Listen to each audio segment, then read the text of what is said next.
Bien, jóvenes, junto con saludarlos entonces, contarles que esta tarde vamos a revisar un examen complementario que es bastante habitual.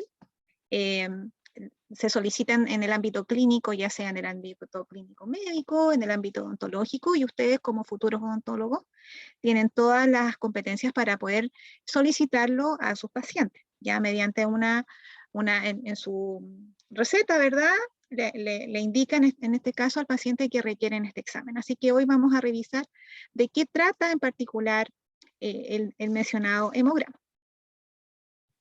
Bien, el hemograma entonces, yo creo que es un examen que es tan de rutina que es muy probable que en algún momento de su vida algunos ya le hayan practicado este examen o eventualmente se lo van a solicitar más adelante. El examen en general consiste en que se va a evaluar, por una parte, lo que dice relación con las células sanguíneas en cuanto a un ámbito cuantitativo, es decir, saber cuánto de cada tipo de célula existe, y además se va a realizar una evaluación de la morfología de estas células al microscopio, ya posteriormente en el laboratorio. Finalmente, ¿cuáles son las células que se van a evaluar? Como mencioné, ¿cierto? Las células que circulan en nuestro torrente sanguíneo, los eritrocitos, las plaquetas y los distintos tipos de leucocitos o glóbulos blancos.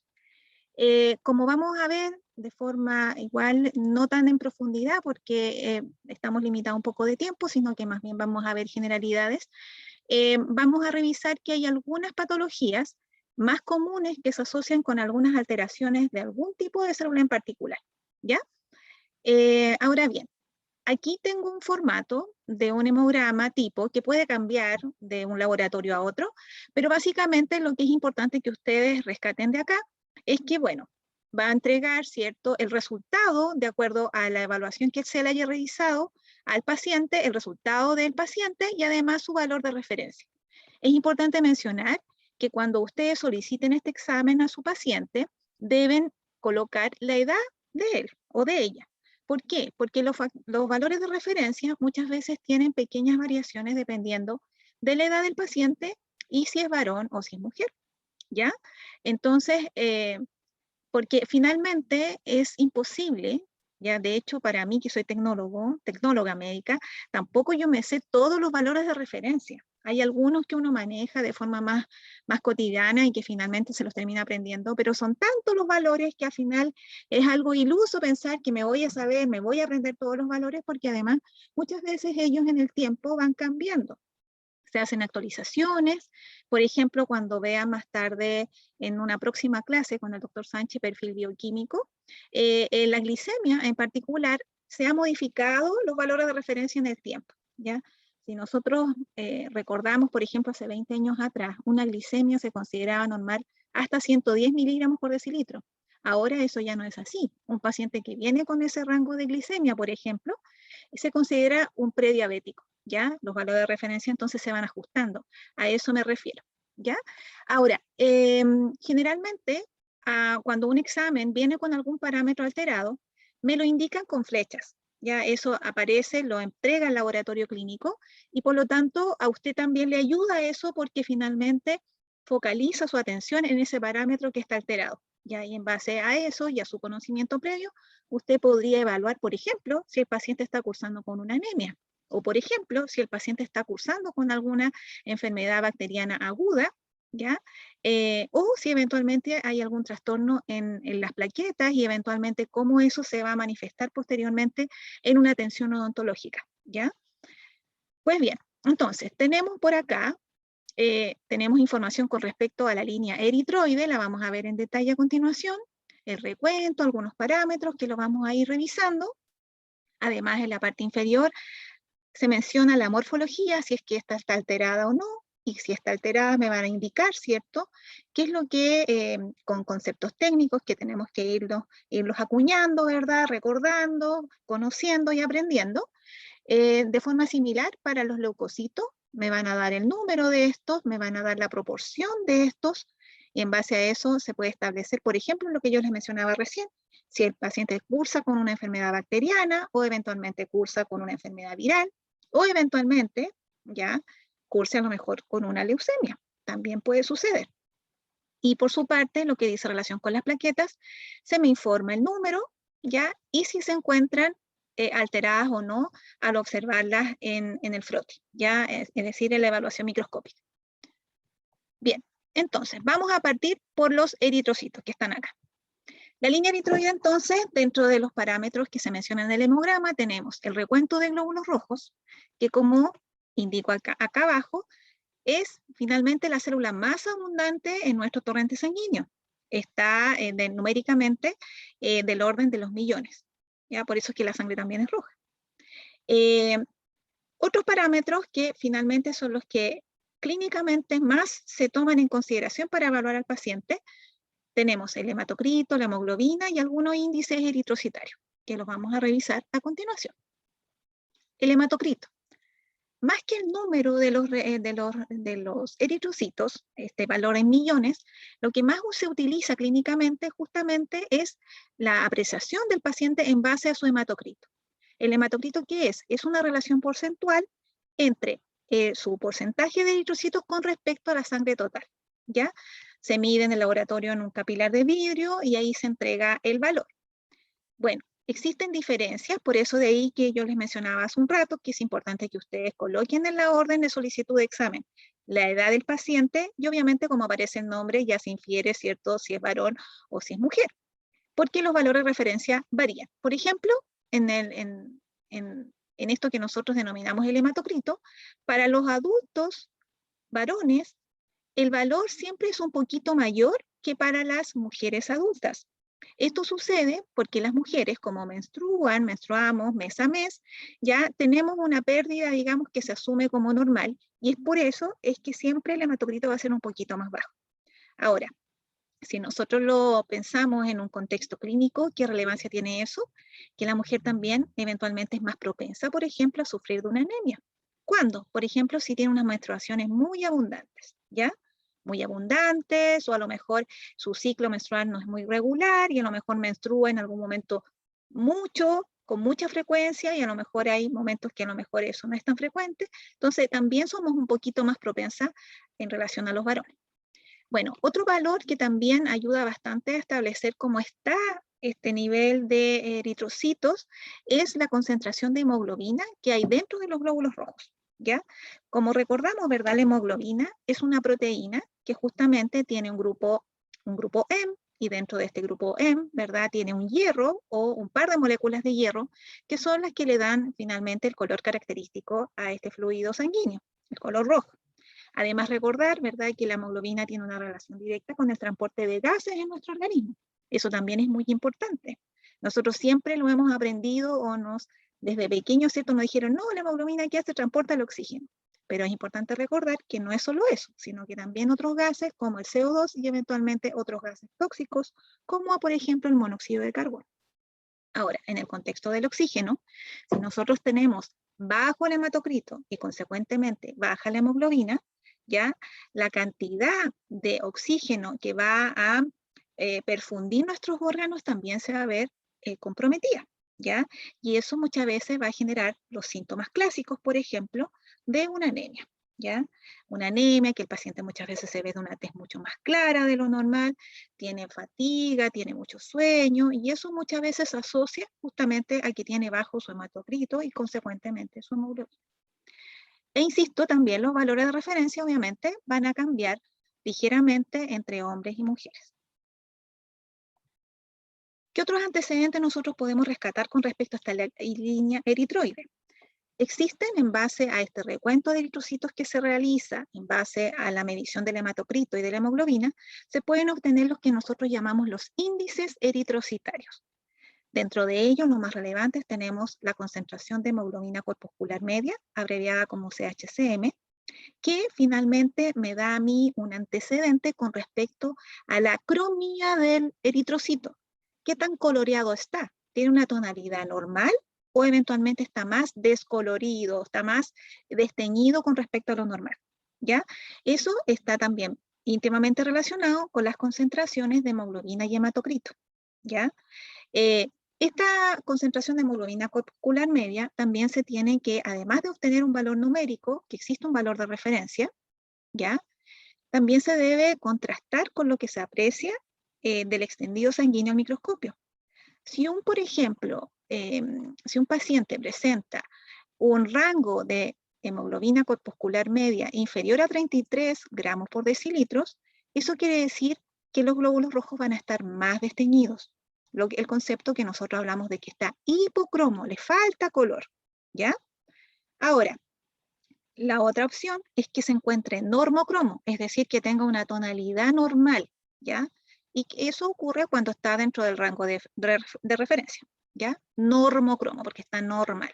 El concepto de hipercromo, de que está más coloreado de lo normal, eso no existe. Tenemos solamente dos opciones. O el eritrocito tiene una tonalidad normal, una cromía normal, está normocromo, o eventualmente puede estar falto de esta cromía, es decir, hipocromo, ¿ya? Esas son las dos opciones que existen. Otro índice eritrocitario también que es importante muchas veces para categorizar las anemias, ya se refiere al volumen corpuscular medio, también abreviado como BSM, que hace referencia al tamaño del eritrocito, ¿ya? Con respecto a esto nosotros tenemos tres opciones, ¿ya? Que el eritrocito sea de un tamaño normal, lo que nosotros vamos a decir que está normocítico, puede que esté de un tamaño más pequeño de lo normal, microcítico, o eventualmente tenemos la tercera opción que sea de un tamaño mayor al normal, es decir, que sea macrocítico.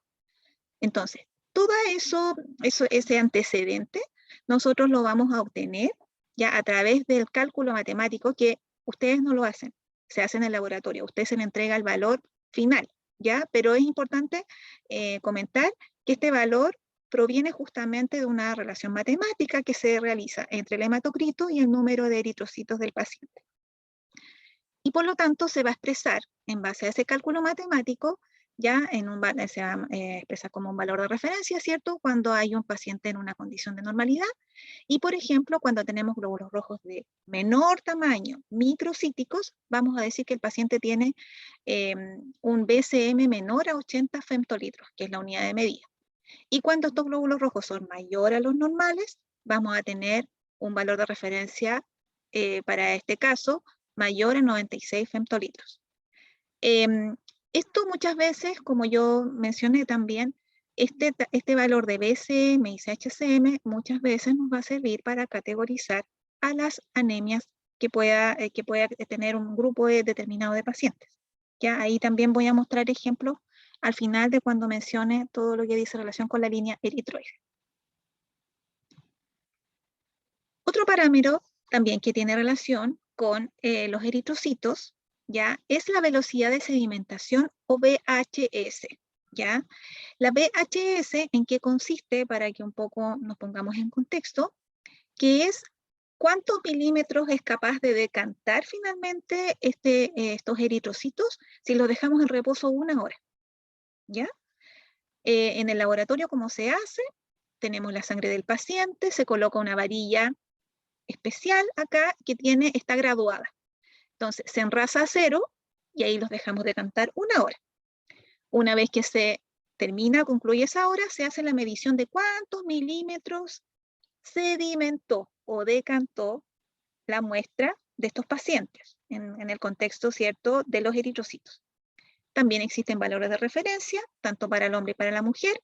La mujer es un poquito mayor que para el varón, ¿ya? Y finalmente, ¿con qué nosotros asociamos esta VHS que eventualmente puede estar alterada? Por ejemplo, procesos infecciosos, ya bacterianos, en donde, a ver, en una condición normal, los eritrocitos, para poder mantenerse adecuadamente distribuidos en nuestra sangre, ellos en su membrana externa, como está ejemplificado acá, tienen cargas negativas, ¿ya?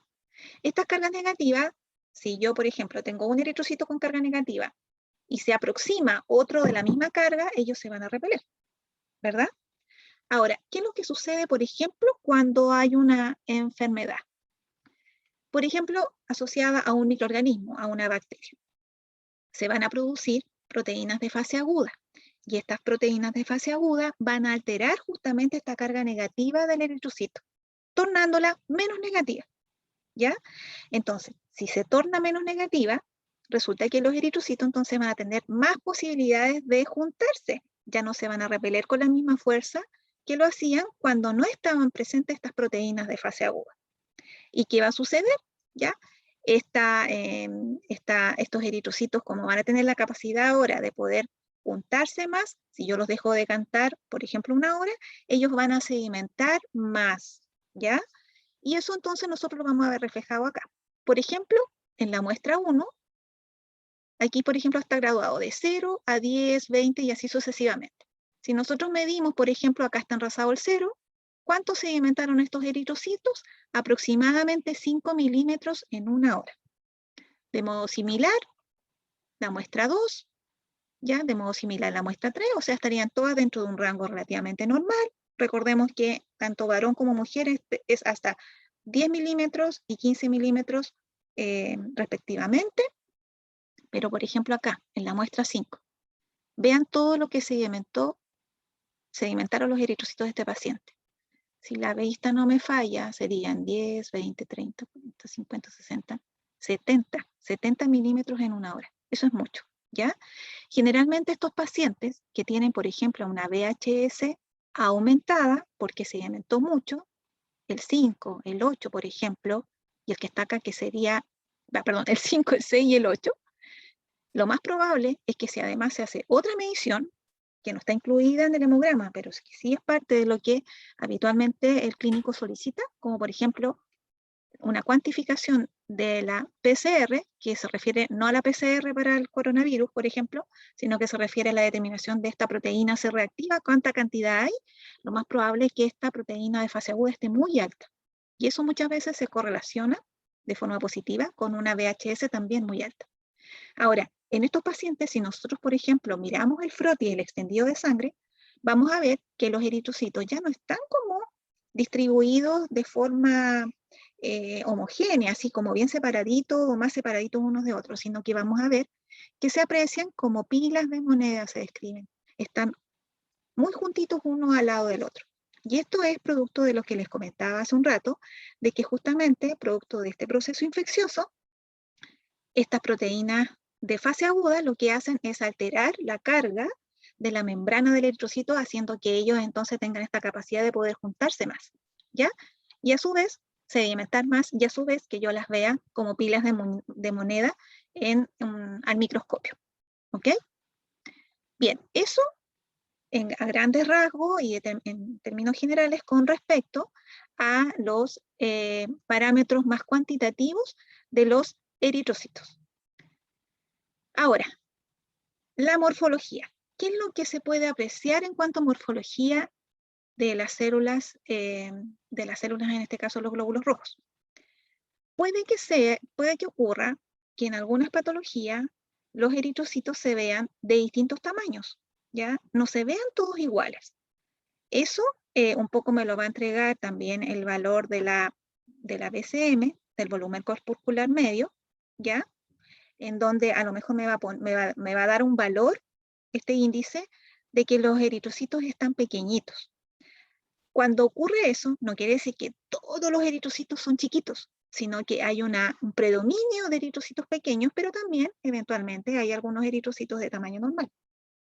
Cuando al microscopio la tecnóloga o el tecnólogo ve estos diferentes tamaños, nosotros decimos que ese término, ya y se anota en el hemograma, existe entonces, el paciente tiene anisocitosis. ¿Qué quiere decir esto? Diferentes tamaños. Ahora, además de señalarle que hay anisocitosis, se expresa en intensidad. Por ejemplo, si es muy leve, se coloca anisocitosis y una cruz, ¿ya? Ahora, si es moderada, se colocan 2 cruces. Puede ser que cuando un paciente tenga una anisocitosis leve, haya unas diferencias de tamaño, pero no haya predominio de ninguna en particular. Y eso, la verdad, no es dentro de todo tan requete contrapatológico para el paciente. Puede ser que a lo mejor se esté recuperando eventualmente de alguna anemia por falta de hierro, que es dentro de todas las más común, ¿ya? Y por lo tanto puede que hayan diferentes tamaños, pero no hay un predominio y que eso también es positivo para la salud del paciente. Puede ser que a lo mejor ya hay una anisocitosis un poquito más moderada, ¿ya? Y ahí el tecnólogo o la tecnóloga le tiene que informar en cruces también cuál es la celularidad predominante. Por ejemplo, si es leve, perdón, si es moderada, le va a tener que decir qué predomina, eritrocitos de tamaño pequeño o eritrocitos de tamaño más grande. Por ejemplo, si son de tamaño pequeño, le colocará microcitosis, además, haciendo referencia de que hay diferentes tamaños y dentro de estos diferentes tamaños hay un predominio de eritrocitos de pequeñitos, ¿ya? También en una intensidad que puede ser una cruz, por ejemplo, si estamos hablando de que la anisocitosis es moderada. Ahora, si el predominio es de eritrocitos de gran tamaño, obviamente ahí cambiará el término, ya no será microcitosis, sino que será macrocitosis. Eso por una parte. En algunos casos también, en otras patologías, puede que haya además diferentes formas de eritrocitos. Es decir, que no todos sean redonditos como nosotros los conocemos, sino que existan diferentes formas. A ese concepto técnicamente se le dice poiquilocitosis. Ahora, de modo similar al concepto anterior de la anisocitosis, la poiquilocitosis también se expresa en intensidad, leve, moderada, severa, muy severa, en cruces. Y también se debe colocar allí plasmar en el hemograma, ¿verdad? En el informe, si hay poiquilocitosis, cuál es la célula o la forma del eritrocito que está predominando. Y en cuanto a formas, nosotros tenemos también varios tipos. Por ejemplo, tenemos estas que se denominan dianocitos. ¿Por qué se llaman dianocitos? Porque si ustedes se fijan, tiene una morfología similar a un tiro al blanco, ¿ya? Por eso se llaman dianocitos, porque es como para apuntarle justo a una diana. Puede también que existan dacriocitos, que son estos eritrocitos que tienen forma de lágrima. Pueden también existir acantocitos, que son estos glóbulos rojos que presentan espículas. Y pueden también existir equisocitos, que son estos como restos, ¿ya? Como estos trozos de eritrocitos, que muchas veces ahí el clínico tiene que indagar más allá por qué se están produciendo todas estas alteraciones morfológicas en los hematíes, obviamente con el propósito de dar un tratamiento al paciente, ¿ya? Bien, eso en cuanto a formas y tamaños de eritrocitos. ¿Qué otra información más le puede entregar el laboratorio clínico con respecto al paciente en cuanto a la línea eritroide? Cuando un paciente, por ejemplo, posee algunas células inmaduras, pero que dentro de todo no es tan anormal, como por ejemplo precursores de eritrocitos, estas células las llamamos nosotros eritroblastos. ¿En qué condiciones fisiológicas es probable observar este tipo de células? Quizás no va a ser el alcance para ustedes como odontólogos, pero es importante también que sepan los recién nacidos. Los recién nacidos muchas veces ellos presentan precursores inmaduros en el torrente sanguíneo, en baja cantidad. Por ejemplo, si nosotros contamos en 100 glóbulos blancos, que yo después les voy a explicar cómo se hace el cálculo, podemos que al hacer el análisis de 100 glóbulos blancos, dentro de ese recuento nosotros veamos a lo mejor 4, 3 eritroblastos, ¿ya? Que se informan al clínico para que él sepa. Ahora, estos eritroblastos, ¿en qué consisten?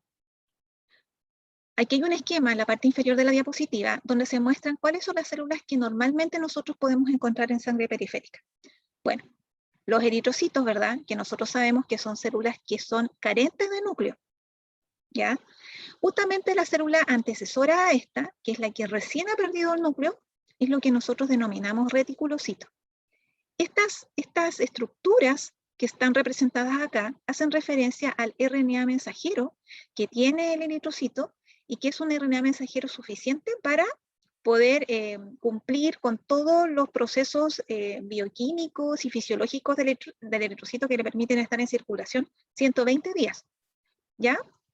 Y justamente la célula antecesora son estos precursores nucleados. Y a veces puede suceder que este tipo de célula normoblasto, que es un tipo también de eritroblasto, se llama de hecho eritroblasto normoblástico, ¿ya? Este es el que puede también en algunos casos aparecer en circulación. Donde es habitual poder ver un par de estas células y no es algo patológico, sino que es algo normal en los recién nacidos. Así que es poco probable que ustedes, como odontólogos y odontólogas, le informen de un paciente que tenga esta condición y que esté en general normal de salud. Distinto es si el paciente está complicado con otra enfermedad, por ejemplo, una leucemia, que ahí es probable que se encuentren precursores tanto eritroides como de la línea de los leucocitos, ¿ya? Pero es importante que sepan que también que existe. Ahora, existe también la opción de que algunos pacientes presenten un concepto que se llama policromatofilia, ¿ya? La policromatofilia hace referencia a que se observan en este frotis sanguíneo células que son justamente previas a un eritrocito 100% maduro, que son los reticulocitos. Generalmente nosotros podemos encontrar un par de ellos, ¿ya? Y que justamente son tan pocos que finalmente no ameritan ni siquiera que se informen, porque pasan prácticamente desapercibidos. Pero cuando existe una mayor cantidad de ellos, ya generalmente también se le informan al clínico. El reticulocito finalmente, tal cual como mencioné hace un rato con respecto a este esquema que está acá abajo, es un eritrocito más joven que ha perdido recientemente su núcleo y que presenta estas estructuras citoplasmáticas que corresponden a un RNA mensajero, ¿ya? La presencia de policromatofilia, por ejemplo, suele ser también más evidente en aquellos pacientes que, teniendo una anemia, están siendo tratados para recuperarse de esta. Y el hecho de que presenten reticulocitos en su sangre significa que se está recuperando, ya que se está recuperando, que eso va a estar un poco más de tiempo y que siga adecuadamente su tratamiento para que finalmente restablezca la normalidad en cuanto a su recuento de eritrocitos, ya para que pueda finalmente concluir este estado patológico. Bien, ya, eso con respecto entonces a los eritrocitos, en cuanto a morfología, cantidad, ciertos índices. Como ya en parte lo había mencionado, ¿cierto? El conocer estos antecedentes o la información que me puede entregar el hemograma con respecto a la línea eritroide, permite, entre otras cosas, por ejemplo, confirmar la presencia de un síndrome anémico por parte del paciente.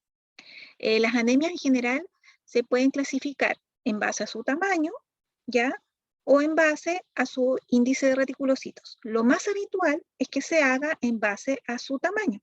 Y es por ello que aquí yo les traigo algunos ejemplos basados en esa clasificación.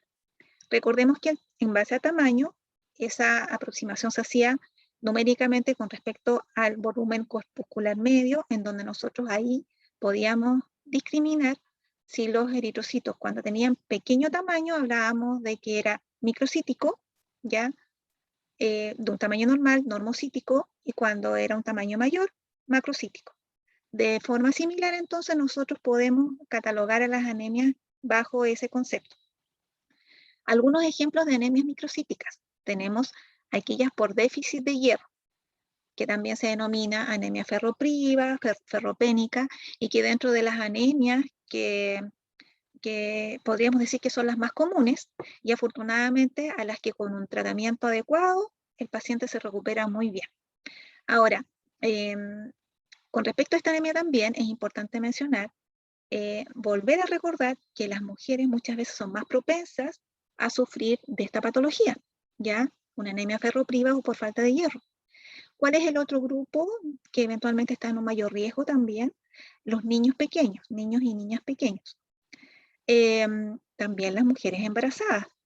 Estos últimos dos grupos que menciono, tanto los niños como las mujeres embarazadas, muchas veces ellos por tener demandas aumentadas y que estas no son suplidas, principalmente por una dieta a lo mejor que a lo mejor un poco restrictiva en alimentos que tengan hierro, pueden sufrir de esta condición, ¿ya? Bueno, también otros casos puede suceder que el paciente tenga algún trastorno en su sistema digestivo que le impida a lo mejor absorber de adecuada forma este hierro, o bien que tenga a lo mejor otra patología, por ejemplo, que presente alguna hemorragia producto de una úlcera gastrointestinal y que esté también generando una pérdida aumentada. Sumémosle, por ejemplo, que si a lo mejor es una mujer, o sea, que además menstrue, que además eventualmente tenga una úlcera intestinal, por ejemplo, también puede estar fomentando una pérdida aumentada, ¿ya? Pero insisto, o sea, dentro de las anemias microcíticas puede ser una de las más frecuentes que se presente en los pacientes, pero también en la que con un tratamiento adecuado el paciente se recupera sin mayor complicaciones.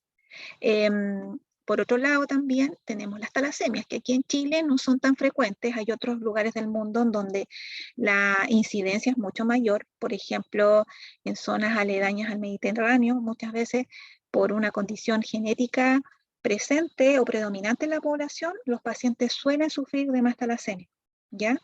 ¿Y cuál es la manifestación que se presenta también? Se ve en condición de anemia, una disminución del hematocrito y de la hemoglobina, y se ven estos glóbulos rojos de pequeño tamaño.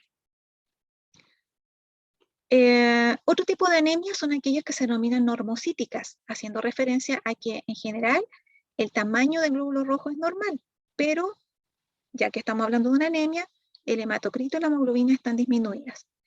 En estos casos, las alteraciones que pueden dar origen a este tipo de anemias pueden ser problemas propios del eritrocito, ¿ya? Que son internos, por eso se llaman anemias hemolíticas, muchas veces son normocíticas intrínsecas. Dentro de estas tenemos las esferocitosis, drepanocitosis, o también las llamadas anemias falciformes. Y eventualmente también dentro de las anemias monocíticas, como ejemplo, tenemos aquellas que tienen algún elemento extrínseco que no tiene que ver con la estructura propia del eritrocito que está generando el problema. Por ejemplo, aquellas anemias hemolíticas autoinmunes, en donde, por causas que se desconocen, el paciente forma anticuerpos contra elementos principalmente de la membrana del eritrocito, haciendo que estos se secuestren más rápidamente de la circulación, ¿ya? Y por ende también aumenta su destrucción. Por otra parte, tenemos aquellas anemias denominadas macrocíticas, en donde, como mencioné, glóbulos rojos de mayor tamaño, y dentro de estas, nosotros, las más comunes son aquellas por déficit de algunas vitaminas, como la vitamina B12, ¿ya? O también llamada cobalamina. En relación a esta misma, la anemia perniciosa, que se debe a que por déficit de un elemento que es necesario para poder incorporar a nuestro torrente sanguíneo o a nuestro organismo esta vitamina B12, se puede gatillar esta patología, ¿ya? Recordemos que la vitamina B12 se absorbe en nuestro intestino asociada al factor intrínseco. Entonces, si específicamente carece de este factor, estamos hablando de una anemia perniciosa. Ahora, la anemia por falta de vitamina B12 no solamente se puede dar por déficit del factor intrínseco, sino que también porque la vitamina no se está consumiendo, por ejemplo, en la dieta, o eventualmente el paciente tiene otra condición que está impidiendo la adecuada disponibilidad de la vitamina B12. Por ejemplo, que tenga a lo mejor una parasitosis. Las parasitosis muchas veces son silentes. El paciente ni siquiera sabe que a lo mejor tiene un parásito. Y finalmente, en algunos casos, como el Diphyllobotrulatum, por ejemplo, que es un parásito presente en los pescados, muchas veces de agua dulce, ya puede llegar e instalarse en el intestino de algún paciente y consumir la vitamina 12 que está creyendo el paciente que está consumiendo adecuadamente, pero que finalmente el parásito impide que se absorba adecuadamente. ¿Por qué hago mención a esto? Porque en este caso en particular, como ya es bastante asiduo muchas veces del consumo, por ejemplo, en Chile de alimentos preparados crudos, ¿ya? Como los pescados, por ejemplo, al no tener un proceso de cocción, al no tener un proceso previo de refrigeración, eso hace que haya un mayor riesgo, por ejemplo, de poder adquirir esta parasitosis, y no solo eso, sino que también otras. Entonces, de ahí, bueno, ahí la recomendación es a consumir los alimentos más que súper limpios y súper frescos, a lo mejor con un tratamiento previo, que puede ser o una cocción o un proceso de congelación. Y la otra anemia macrocítica se puede dar por déficit de ácido fólico, finalmente tanto el ácido fólico como la vitamina B12 tienen relación con la síntesis de estos eritrocitos de manera adecuada. Cuando hay déficit, estos glóbulos rojos aparecen de un tamaño mayor al normal. Bueno, si bien yo todo el rato les hablé de la anemia, es recordar, ¿cierto?, que la anemia finalmente, según lo que ha establecido la Organización Mundial de la Salud como criterio, dice que se evalúa en base a la hemoglobina, a la concentración de hemoglobina. Y para un varón adulto, se dice que va a estar bajo una condición de anemia cuando la concentración de hemoglobina sea inferior a 13 gramos por decilitro. Y para el caso de la mujer, cuando sea inferior a 12 gramos por decilitro. Ahora, la tolerancia en cuanto a la concentración de hemoglobina para una mujer embarazada ya es un poquito mayor, dado que, como comenté, ¿cierto?, la embarazada, como está gestando, tiene demandas aumentadas. Entonces, es normal que producto de esta demanda aumentada, el valor de referencia también sea un poquito más flexible. Ahora, si una mujer embarazada posee dependiendo de la etapa de gestación, pero una concentración de hemoglobina menor a 11 gramos por decilitro, se considera que está en un proceso de anemia. Por eso también es que cuando una mujer está embarazada, aparte de vitaminas, qué sé yo, un adecuado aporte de ácido fólico, generalmente se evalúa también la necesidad de dar un aporte de sulfato ferroso, para justamente o evitar, puede que a lo mejor esté dentro de un rango de eritrocitos a lo mejor al límite, muy susceptible de que se gatille a lo mejor o se manifieste un proceso de anemia. Entonces el clínico en este caso le otorga o le prescribe, ¿verdad?, que consuma sulfato ferroso para o superar la patología o para evitar que esto ocurra.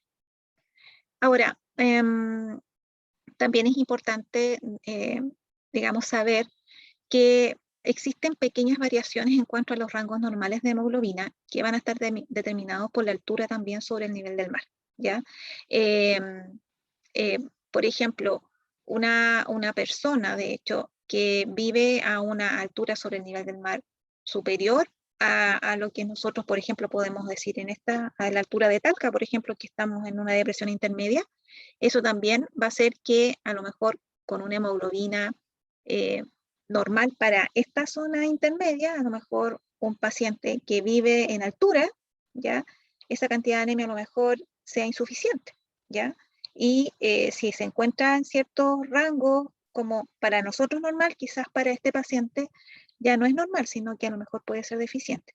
Entonces, eso finalmente, esos criterios los va a determinar el clínico de acuerdo a la localización geográfica donde se encuentre el paciente en este caso. Bien, algunos ejemplos acá de cómo se ven estos frotis al microscopio, ¿ya? Acá tenemos, por ejemplo, de la anemia ferropénica, tenemos algunos eritrocitos de tamaño normal y otros que se ven bastante chiquitos. Entonces, en un contexto de apreciación, acá dice que el hematocrito estaría disminuido porque la proporción y la distribución de los eritrocitos, si ustedes se fijan acá están todos bien separaditos, igual está como empobrecido en cuanto a población eritrocitaria. Entonces uno señala por apreciación que está disminuido. La hemoglobina, al encontrarse estos glóbulos rojos que presentan muchas veces estas cromías bastante un poquito deficientes, ya también estaría disminuido. Bueno, el volumen corpuscular medio, al apreciar varias células de menor tamaño, también está disminuido. De forma similar la concentración de hemoglobina corpuscular media. Y aquí, ¿cómo describiría uno en base a la morfología? Hay diferentes tamaños, por lo tanto, anisocitosis. Hay bastantes micro eritrocitos pequeños, microcíticos. Entonces uno dice anisocitosis moderada, 2 cruces, microcitosis moderada también, porque son bastante predominantes. Existen eventualmente otras formas, poiquilocitosis leve, y cuáles son los que hay, ovalocitos, que son estos que son un poquito más alargados, ¿ya? Como para mostrarles a ustedes cómo se hace el análisis. Por acá tenemos una anemia megaloblástica, en donde los glóbulos rojos también son de mayor tamaño. La cromía también están desteñidos estos glóbulos rojos. Otra característica que muchas veces uno aprecia en este tipo de anemias es que los neutrófilos, que en general deben ser de estas características, tener un núcleo trilobulado, acá tiene 1, 2, 3, 4, 5, 6, 7, 8, 9, 10 lóbulos, ¿ya? O sea, hay neutrófilos hipersegmentados. Y eso también es una característica que se asocia, ¿ya?, al déficit de alguna vitamina, ya sea 12 o ácido fólico, en el contexto de una anemia megaloblástica. Bien, ahora entonces vamos a revisar los leucocitos en el hemograma. ¿Qué es lo que nos interesa? El recuento de leucocitos, ¿ya? Se dice que un recuento de leucocitos normal varía entre 5.000 a 10.000 células, no millones, ¿ya? 5.000 a 10.000. Recordemos que los eritrocitos eran millones. Y por otra parte, la fórmula leucocitaria. De estos glóbulos blancos, de estos leucocitos, ¿cuál es la proporción que hay de basófilos, eosinófilos, neutrófilos, linfocitos y monocitos? Los otros son células que eventualmente en algunas patologías más graves pueden estar presentes y ahí hay que poner un poco más de ojo, ¿ya? Relación porcentual, o sea, todas las células que yo sume aquí me deben dar un 100%, y acá están los rangos de referencia en porcentaje para cada una de estas poblaciones celulares. Y además en la parte inferior la morfología, cómo está. Bien, dentro de los leucocitos, recordar que el valor de referencia es de 5.000 a 10.000 por microlitro de sangre. Acá, además de saber la cantidad, es muy importante saber la proporción que hay de cada uno de ellos. Generalmente, lo que puede ser más habitual para ustedes es, por ejemplo, en un contexto de una enfermedad bacteriana, por ejemplo, un paciente que a lo mejor viene una cáncer profunda, con mucho dolor, qué sé yo, es probable que a lo mejor tenga un recuento de leucocitos alto, y además de eso, que tenga una proporción de neutrófilos también aumentada con respecto a la normalidad. De aquí nosotros hablamos de recuentos absolutos y relativos en relación a cuánto es el número total de leucocitos que tiene el paciente y cuál es la proporción de alguna de estas poblaciones celulares que pueda estar también aumentada de forma patológica. Ya a continuación les voy a dar algunos ejemplos. En algunos casos puede existir un aumento de leucocitos, pero que es algo normal y no es algo dañino ni algo patológico, como por ejemplo las personas que hacen actividad física de forma intensa, ¿ya? Puede que tengan un recuento de leucocitos totales que puede extenderse hasta los 12.000, ¿ya? Y ello no es algo patológico, sino que es propio de su condición de hacer mucha actividad física. Ojalá todos tuviéramos esa característica, porque en general somos bastante sedentarios los chilenos. Bien, eso es como la excepción, ¿ya? De una leucocitosis, es decir, que hay un aumento de los leucocitos, pero fisiológica. Bien, esta fotito es solamente para mostrar que nosotros eventualmente vamos a describir estas células en el frotis de sangre. En cuanto a los glóbulos blancos, basófilos, eosinófilos, neutrófilos, monocitos, las plaquetas, los eritrocitos y los linfocitos. Bien, en un frotis entonces sanguíneo nosotros vamos a cuantificar. Dentro de esta relación porcentual vamos a contar 100 glóbulos blancos y vamos a determinar cuál porcentaje hay de cada uno de ellos. Eosinófilos, con sus gránulos, corresponde a una célula granulocítica y cuyos gránulos se tiñen de color rosadito, ¿ya? Por eso, como que captan mucho la eosina, por eso se llaman eosinófilos, ¿ya? Ahora tenemos acá el basófilo, que en cuanto a núcleo es muy similar al eosinófilo, pero sus gránulos captan mucho los colorantes básicos, por eso que se llama basófilo. El neutrófilo también tiene gránulos, pero mucho más discretos. El linfocito es una célula que es de un tamaño similar a un eritrocito y tiene un abundante, digamos, núcleo con respecto a la célula total y un escaso citoplasma. Y si nosotros lo vemos acá, es bastante basófilos, como bien moradito, azulito, intenso, porque es una célula que tiene su núcleo bien compactado.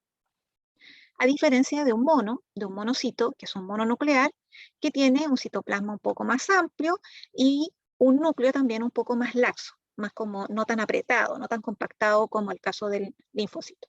Entonces, en base a esta morfología, el tecnólogo o la tecnóloga va revisando el frotis sanguíneo y va haciendo finalmente el recuento.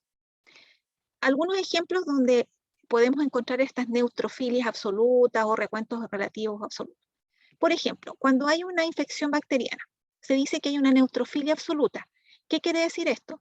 Que el recuento de leucocitos total sobrepasa los 10.000, es mayor que eso, y además si nosotros miramos el porcentaje de los neutrófilos en la fórmula de Chilling, que es la fórmula leucocitaria, vemos que este porcentaje excede lo normal. Por ejemplo, podemos estar dentro de un rango, voy a volver atrás acá, por ejemplo, los neutrófilos se dice que hasta 62% es normal.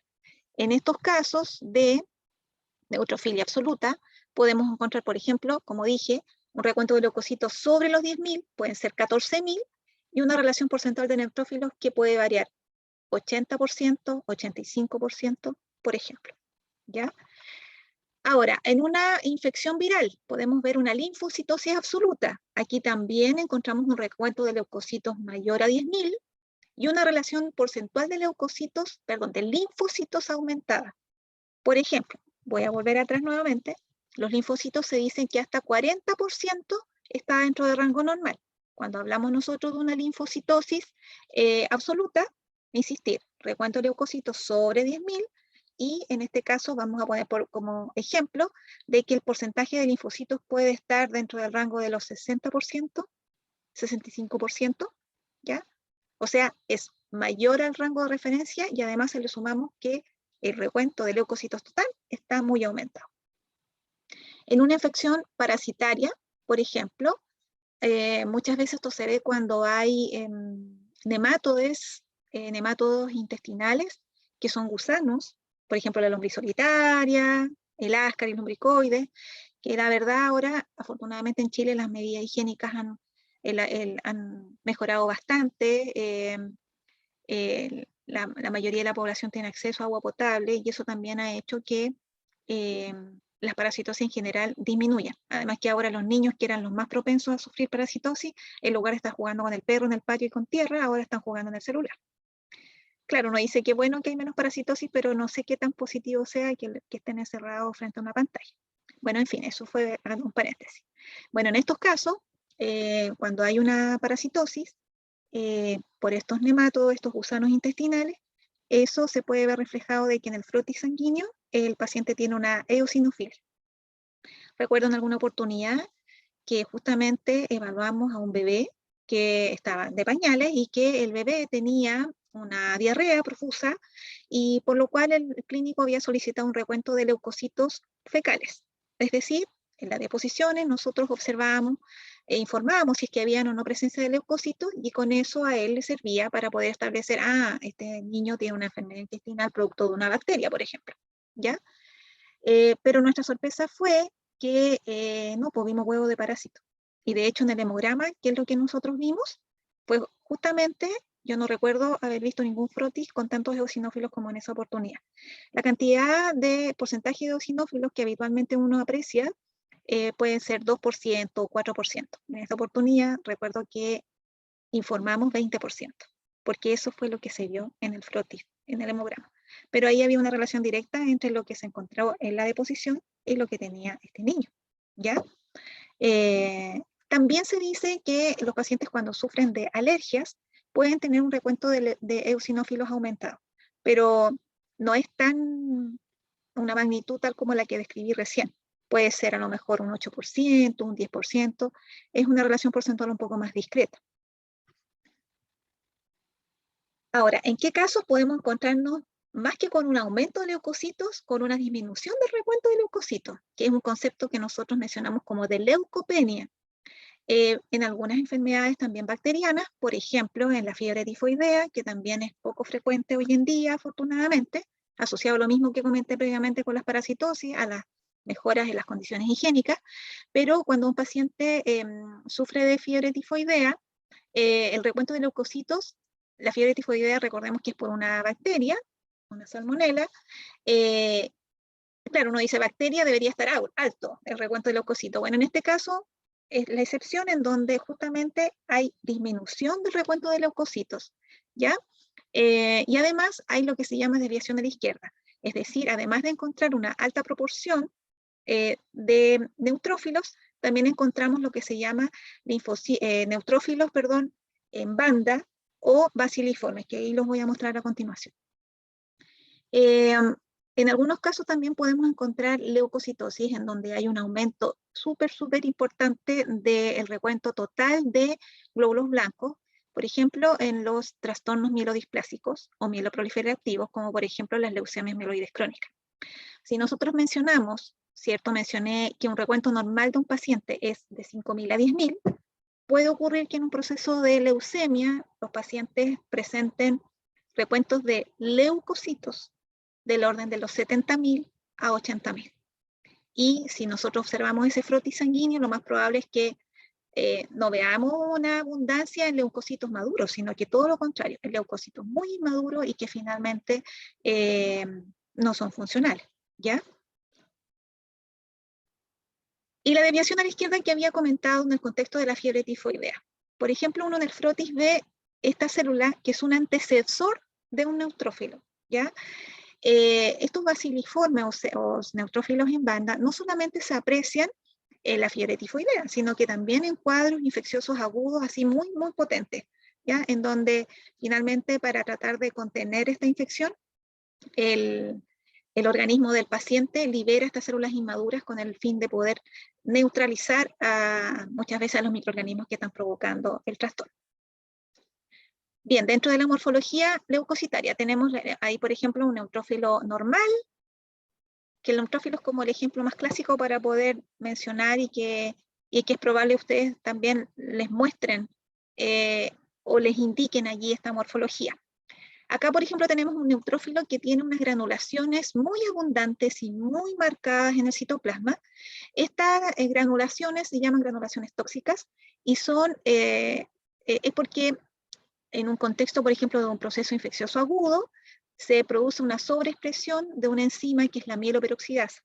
Y esta mieloperoxidasa tiene la función de justamente eliminar a los microorganismos, porque recordemos que el neutrófilo, al igual que el macrófago, tiene esta capacidad de fagocitar justamente a los microorganismos. Entonces, procesos infecciosos intensos, aparte de este desbalance en las cantidades y proporción de algunos leucocitos o glóbulos blancos, vamos también a apreciar en la parte de la morfología que se indique allí, por ejemplo, granulaciones tóxicas, haciendo referencia a estas granulaciones de los neutrófilos. Por otra parte, tenemos el neutrófilo hipersegmentado, como mencioné en el ejemplo, ¿verdad? Presente en algunas anemias megaloblásticas, porque ocurre cuando hay algún elemento en donde se presenta un déficit ya para el desarrollo de células completamente y totalmente funcionales, tanto de la línea eritroide como de la línea leucocitaria. Y por otro lado, acá tenemos un monocito vacuolado, que también es asociado a procesos de infección muy intensos, por ejemplo, una sepsis bacteriana, en donde finalmente, asociado a esta capacidad fagocítica que tiene el monocito, lo que ustedes aprecian acá es que esto, una vez que ha fagocitado los microorganismos, se han unido justamente estas bacterias a los lisosomas y se han destruido los microorganismos. Y esa es la evidencia finalmente que queda en algunas células sanguíneas que uno puede apreciar al microscopio. También los linfocitos atípicos, ya que los linfocitos, este es un linfocito normal, tal cual como les describí previamente, ¿verdad? Un linfocito que tiene un escaso citoplasma, un núcleo bastante oscurito, basófilo, y existen estas otras morfologías que en el fondo están haciendo referencia a linfocitos hiperreactivos, que muchas veces se pueden apreciar. Miren, es como tan característico el núcleo mucho más laxo, no tan apretado. Ahora se ve claramente el citoplasma y además este borde celeste, también bien característico de estos linfocitos. Bueno, ustedes no van a tener como clínicos la posibilidad de verlo, no en el informe se le cuenta nomás que lo vio, pero es importante que sepan cómo se aprecian.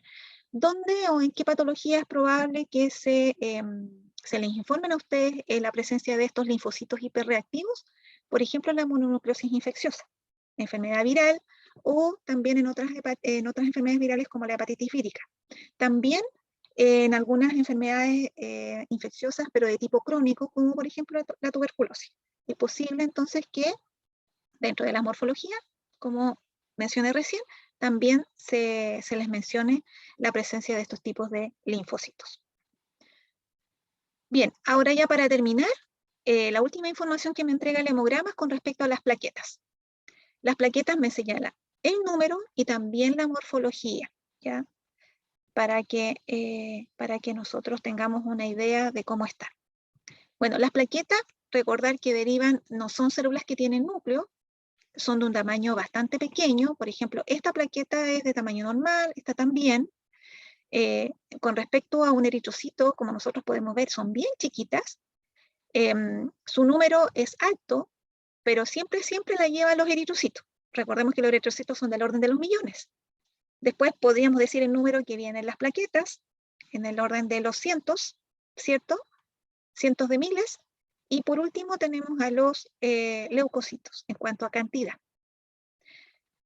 Entonces, las plaquetas cuando me aparecen a mí, ahí o le aparecen a usted, en este caso, dentro del informe del paciente, es importante que ustedes sepan que un número normal de plaquetas a ustedes también les va a dar información con respecto a, o sea, si el paciente tiene algún trastorno o alguna alteración o se presentan ustedes con algún traspié en el momento de atenderlo y que, por ejemplo, sangre más, ya, las plaquetas están en un número normal, pero también es importante saber, ¿cierto?, de que las plaquetas no basta con que estén en un número normal, sino que asegurarnos de que estén funcionando bien. Y para eso hay que pedir otros exámenes complementarios que los vamos a ver en una próxima oportunidad. Pero ahora, solamente mirando el número, ¿en qué casos las plaquetas pueden estar disminuidas? Puede ser en una patología que se denomina púrpura trombocitopénica idiopática, ¿ya? Que como aquí lo dice, idiopática no se sabe por qué, pero pueden estar disminuidas. En algunos casos pueden ser alguna condición de autoinmunidad, también asociado eventualmente a algún medicamento, así un medicamento que no es de uso a lo mejor muy común, sino que está asociado a ciertos trastornos en donde amerita obviamente el uso de él o de ellos, y donde nosotros podemos encontrar un número sustancialmente aumentado asociado a alguna alteración que está ocurriendo en la médula ósea, a un trastorno también mieloproliferativo, mielodisplásico, a un trastorno en el fondo neoplásico, ya en donde se están produciendo más de lo normal. Ahora, ¿cuál es el problema de que haya más de lo normal? Que el paciente está a lo mejor muy propenso a hacer justamente trombos, porque muchas plaquetas, muchas condiciones que a lo mejor pueden estar en riesgo este paciente de que por cualquier cosa a lo mejor se pueden activar y que se active un par de ellas, ya hay una cantidad excesiva como para que se genere a lo mejor un trombo o una respuesta sobremedida frente a esta condición de un aumento celular desmedido. Bueno, y dentro de la morfología que muchas veces se informa también, pueden existir macroplaquetas. Por ejemplo, aquí hay una tremenda macroplaqueta. Normalmente las macroplaquetas, cuando se informan en el frotis, hacen referencia a macroplaquetas de un tamaño un poco más discreto que esta que muestro acá. Generalmente estas macroplaquetas súper grandes están asociadas a otros trastornos que tienen que ver con enfermedades hereditarias, como el síndrome de Bernard-Soulier, pero si a un paciente que no tiene ningún otro trastorno y que solamente se informa macroplaqueta, es porque a lo mejor tiene este tipo de macroplaqueta. Son un poquito más grandes que lo normal, pero nunca como del porte de un eritrocito, ¿ya? Y muchas veces estas macroplaquetas se pueden asociar a lo mejor al déficit de algún nutriente, que se va a ver evidenciado no solamente en esta alteración plaquetaria, sino que también eventualmente en que los neutrófilos se puedan ver de alguna característica en particular, o eventualmente los eritrocitos. Ay, bien jóvenes, me pasé un poquito, pero ya concluimos. No sé si tienen alguna consulta, alguna duda, algún reclamo. Igual harta información, pero obviamente pueden hacer consultas si lo requieren.